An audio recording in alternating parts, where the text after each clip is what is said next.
Hello प्यारे बच्चों। मैंने करेक्ट फ्रॉम द वर्ब के 5 नियम की एक पहली वीडियो बना दी थी और उसको शायद मुझे ऐसा लगता है कि आपको समझ में आ गया होगा और 5 नियमों को आपने लिख भी लिया होगा। आज हम रूल नंबर 6 से आगे बढ़ेंगे और इन नियमों को देखेंगे जो बोर्ड के अंदर सबसे ज़्यादा आते रहते हैं। देखो नियम क्या है कि यदि किसी वाक्य में यस्टरडे, लास्ट, अब लास्ट में देखो लास्ट डे भी हो सकता है, वीक भी हो सकता है, मंथ भी हो सकता है, एवो, सम टाइम बैक, बैक माने क्या होता है पीछे, है ना, वंस है, इन 2005 है, 2005 में जरूरी नहीं 2005 ही हो, मतलब इन लगा के कोई भी भूतकाल का या पास्ट टेंस का कोई भी समय हो, द अदर डे है ना, ये शब्द है। ये सबसे ज़्यादा पेपरों में आने की संभावना एक तो इनकी रहती है, इस वाले की, एक यस्टरडे की रहती है, लास्ट की रहती है और एक होता है एगो।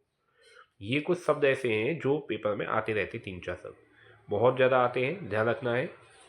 सेंटेंस आप पिछले पेपरों को देखेंगे, पिछले बोर्ड के पेपरों को, तो आपको मिल जाएगा इसका सेंटेंस, बहुत मिलेंगे इसके सेंटेंस। और ये 4-5 शब्द ही हैं बस, केवल यस्टरडे, लास्ट है, एगो है और इन लगा के कोई भी भूतकाल का समय आ गया। मतलब पास्ट टेंस का कोई भी वाक्य आता है तो हमें लगाना क्या है, वर्ब की सेकंड फॉर्म लगानी है। जैसे सेंटेंस देखो, ये मोहन लिखा हुआ है, come to see me last week, आ गया समझ में। अब ये फर्स्ट फॉर्म है तो इसकी सेकंड फॉर्म केम लगा देंगे यहाँ पे, CAME। क्लियर। अब देखिए रूल नंबर 7। अब रूल नंबर 7 क्या है, देखिए कि यदि किसी वाक्य में yet, just, already, so far, recently, up to now और जस्ट नाउ, ये शब्द हैं, अधिकतर शुरुआत के ज़्यादातर शब्द आते रहते हैं, तो हैजे प्लस वर्ब की थर्ड फॉर्म लगाते हैं। सही है। अब इसमें आप देखें एग्जाम्पल, ही ऑलरेडी फिनिश हिज वर्क, ये बोर्ड के अंदर आ चुका है एक बार वाक्य। ऑलरेडी देखो ब्रैकेट में ही दे दिया है तो इसमें हैजेब लगाएंगे। तो एक वचन में तो हैज लगाते हैं सिंगुलर में, बहुवचन में क्या लगाते हैं, हैव। ये तो आपको पता होगा, एक वचन में हैज और बहुवचन में हैव। अब देखो ही कौन है, एक वचन, इसलिए इसमें क्या लगेगा, हैज लगेगा। क्या लगेगा, हैज। सही है। और ऑलरेडी लग जाएगा और फिनिश का क्या हो जाएगा, फिनिश्ड। सही है। यहाँ तो समझ में आ गया होगा। ये 7 नियम बहुत इंपॉर्टेंट नियम है, ध्यान रखना।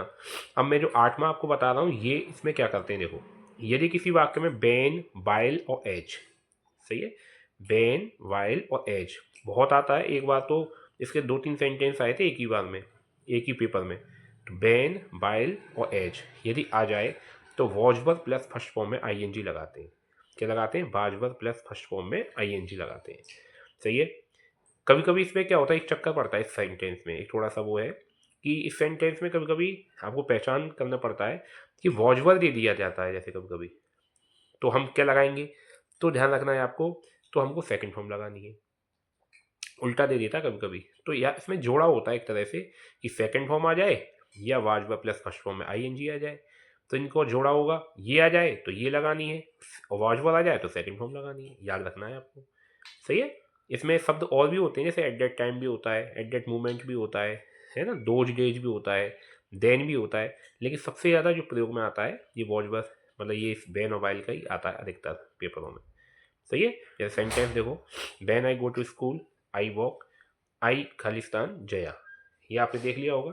अब देखो इसमें क्या करना है कि बैन आई ब्रैक खाली जगह में टू स्कूल आई जया, तो इसमें देखना है कि मैं स्कूल जा रहा था। सही है। तो पहले में वॉज प्लस ING लग जाएगी, when I was walking to school, I met Jaya या आई सो जया। सही है।